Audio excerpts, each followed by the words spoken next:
Assalamu alaikum friends and my dear students, welcome once again to our YouTube channel यूनानी scholar. myself doctor Bushra Abrar, PMS MD इल्मुल। तो चलिए friends, बिना देर किए हम लोग आगे बढ़ते हैं। जैसा कि हम लोग अद्विया हैवानिया एनिमल ओरिजिन ड्रग्स पढ़ रहे हैं, इसमें अब हम पढ़ेंगे मरवारीद।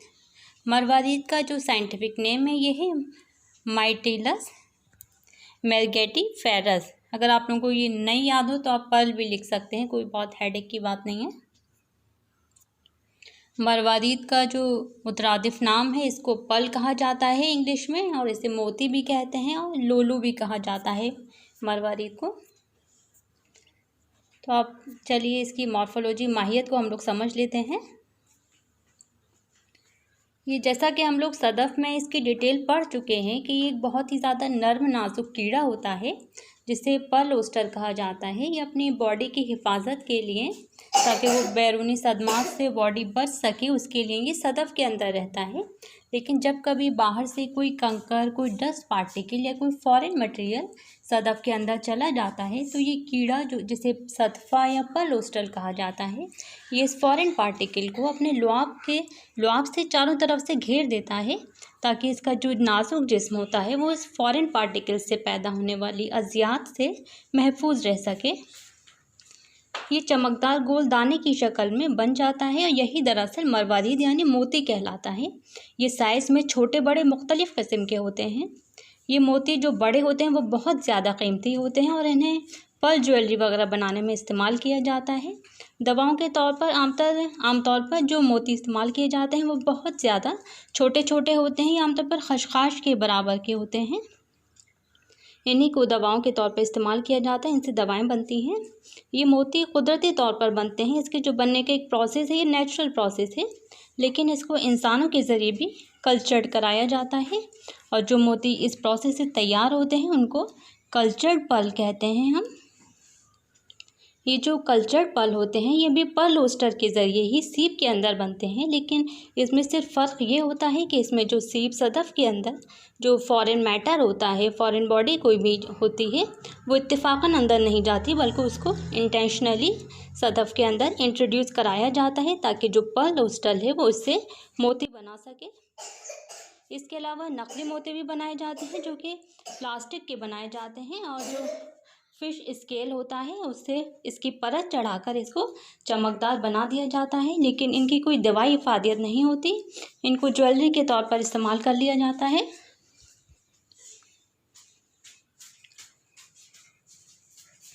अब बात करते हैं इसके मिजाज की। तो इसका मिजाज सर्द खुश्क होता है दूसरे दर्जे में। इसके एक्शंस जान लेते हैं। तो इसके मेन एक्शंस यही है कि ये मुक़व्वी आज़ाए रईसा है, जो हमारी बॉडी के आज़ाए रईसा हैं, ये उनको तक़वियत देता है, जिगर को, दिमाग को, क़ल्ब को। ये काबिज़ असर भी रखता है, एस्ट्रिंजेंट है, और ये हाबिसुद्दम भी है, हीमोस्टैटिक है। ये जरियानुद्दम को, ब्लीडिंग को रोकता है ये।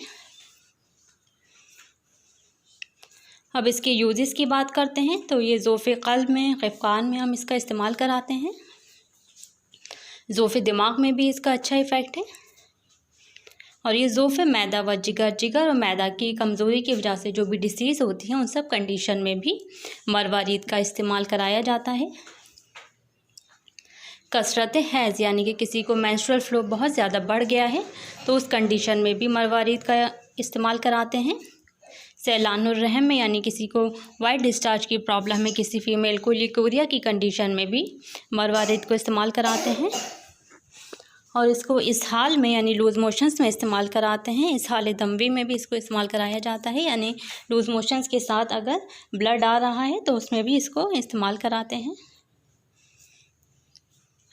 इसको जदरी यानी चिकन पॉक्स में और मोतीजर यानी टाइफाइड में भी इसको इस्तेमाल कराते हैं। इसका मेन मकसद ये होता है कि ये जो लंबी एक डिसीज़ प्रोसेस होता है जिसमें मरीज़ काफ़ी दिनों तक बीमार रहता है, उसके बाद मरीज़ की बॉडी बहुत ज़्यादा कमज़ोर हो जाती है, उसकी इम्यूनिटी वीक हो जाती है। तो इसका जो मेन फंक्शन है ये यही है कि ये इम्यूनिटी को बूस्ट अप करता है, हमारी क़ुव्वत मुदाफ़ियत को बढ़ाता है ये। इसकी मकदार खुराक है 1 से 2 ग्राम। और इसमें कीमियावी अज्जा कैल्शियम और फास्फोरस इसमें पाया जाता है मेनली। अब इसका मुज़िर असर जान लेते हैं। तो इसका कोई मुज़िर असर नहीं है, ये बेज़रर है, यानी इससे कोई साइड इफ़ेक्ट पैदा नहीं होता है, इसलिए इसका कोई मुसले भी नहीं है। क्योंकि जब इससे साइड इफ़ेक्ट पैदा नहीं हो रहा तो ज़ाहिर है इसमें किसी मुसले की कोई गुंजाइश नहीं है। इसका मशहूर मुरक्कब है ख़मीर मरवारीद, जो कि यूनानी का एक बहुत ही अच्छा इम्यूनो बूस्टर है ये। इसको आमतौर पे टाइफाइड के बाद या टाइफाइड की अगर कोई मरीज़ दवा खा रहा है तो उसके साथ साथ हम इसको चलवाते हैं। 1 महीने तक इसको खिलाया जाए तो मरीज़ की, जिन लोगों को इम्यूनिटी कमज़ोर होती है, जो लोग बार बार बीमार पड़ते हैं, तो उनके लिए ये बहुत ही अच्छा ये वरदान साबित होता है। Okay students, thank you. मिलते हैं नेक्स्ट वीडियो में। अल्लाह हाफ़िज़।